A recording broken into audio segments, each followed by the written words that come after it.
નમસ્કાર, mid day news સાથે હું છું માનસી સોની। સવારથી અત્યાર સુધીના તમામ મહત્વના સમાચાર આપને જણાવીશ, પરંતુ સૌથી પહેલા વાત કરીશું અમદાવાદની। જમાલપુર વિસ્તારમાં પડ્યો છે વિશાળકાય ભૂવો। જમાલપુરમાં કાચની મસ્જિદ નજીક મુખ્ય માર્ગ પર મોટો ભૂવો પડ્યો છે। ભૂવો પડવાની ઘટના સીસીટીવી કેમેરામાં કેદ થઈ ગઈ છે, તો એએમસીનું વાહન ભૂવામાં ગરકાવ થતા બચી ગયું। મુખ્ય માર્ગ પર ભૂવો પડતા એક તરફનો વાહન વ્યવહાર બંધ કરવાની ફરજ પડી છે। આ દ્રશ્યો મેં આપને બતાવી રહ્યા છીએ અમદાવાદના જમાલપુર વિસ્તારના, કે જ્યાં રોડ ઉપર મસમોટો ભૂવો પડ્યો છે। તંત્રની કામગીરીની પોલ ખોલતો આ ભૂવો, જેમાં તંત્રનું વાહન જ અંદર પડતા બચી ગયું છે। મુખ્ય માર્ગ પર મોટો ભૂવો પડ્યો છે, જેના કારણે એક તરફનો રસ્તો બંધ કરવામાં આવ્યો છે, એક તરફનો વાહન વ્યવહાર બંધ કરવામાં આવ્યો છે અને એક જ તરફથી અત્યારે વાહન વ્યવહાર ચાલી રહ્યો છે। ટ્રાફિકની સમસ્યા પણ સર્જાઈ છે, પરંતુ આ દ્રશ્યો મહત્વના છે, કારણ કે આ ભૂવામાં એએમસીનું જ વાહન ગરકાવ થતા બચી ગયું છે।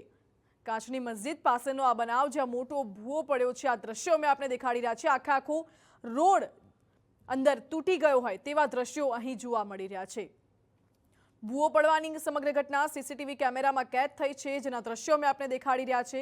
તો ત્યાં તંત્રના અધિકારીઓ પણ પહોંચી ચૂક્યા છે। અત્યારે જમાલપુરમાં વિશાળકાય ભૂવો પડ્યો છે। આપ જોઈ શકો છો દ્રશ્યોમાં કેટલો મોટો ભૂવો આ પડ્યો છે। ફોન લાઈન પર વધુ માહિતી સાથે જોડાયા છે સંવાદદાતા દર્શલ રાવલ। દર્શલ, અમદાવાદના જમાલપુર વિસ્તારમાં આટલો મોટો ભૂવો પ્રી મોન્સૂન કામગીરીની પોલ તો ખોલી રહ્યું છે, સાથે તંત્રનું વાહન જ એમાં ગરકાવ થતા બચી ગયું।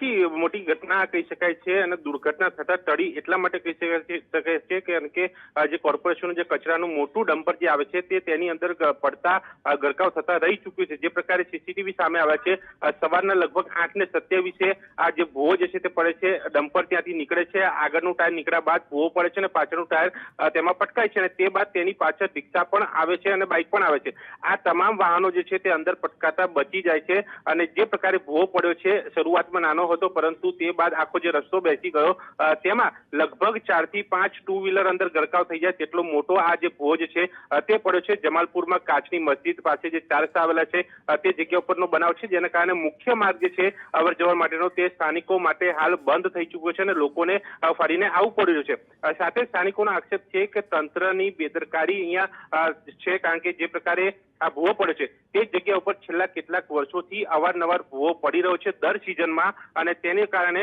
કોન્ટ્રાક્ટરો સામે સ્થાનિકોએ સવાલ ઉભા કર્યા છે કે આખરે કયા પ્રકારની કામગીરી થાય છે। અને નીચે જે છે તે મોટી ડ્રેનેજ લાઈન જે છે તે પણ પસાર થાય છે, જેના કારણે લોકોને પણ ભય સતાવી રહ્યો છે કે તે લાઈન તૂટે નહીં, મોટી દુર્ઘટના સર્જાય નહીં। તે બાબતે પણ તંત્રને યોગ્ય ધ્યાન આપવા અને ચોક્કસ કામગીરી કરવા માટે સ્થાનિકોએ અપીલ કરી છે। જે પ્રકારે વરસાદની સિઝન ચાલી રહી છે, ગઈકાલે વાડીના ચોકમાં પણ ભૂવો પડ્યો અને આજે જમાલપુરમાં પડ્યો, અને અગાઉ પણ વરસાદ દરમિયાન અને કમોસમી વરસાદમાં પણ ભૂવા પડ્યા છે। એટલે કે વરસાદમાં પાણી ભરવાની સમસ્યા તો છે, પરંતુ સાથે ભૂવા પડવાની પણ હારમાળા ચાલુ છે અને લોકો તેનાથી પરેશાન છે। તંત્રની કામગીરી સામે પણ લોકો નારાજ છે। જી દર્શક, બિલકુલ આભાર આપનો। તો કોન્ટ્રાક્ટરની કામગીરી ઉપર પણ સવાલ ઉઠી રહ્યા છે, સાથે તંત્રની કામગીરી સામે સ્થાનિકોમાં ભારે રોષ છે, કારણ કે આ રોડ ઉપર પાણી ભરાવાની સમસ્યા તો રહેલી છે, પરંતુ અવારનવાર ભૂવા પડી જતા હોય છે અને આ ભૂવો શરૂઆતમાં નાનો હતો, પરંતુ જ્યારે એએમસીનું ડમ્પર અહીંથી પસાર થયું ત્યારે આ ભૂવો એટલો મોટો થઈ ગયો કે એક બાજુનો આખો રસ્તો બંધ કરવાની ફરજ પડી।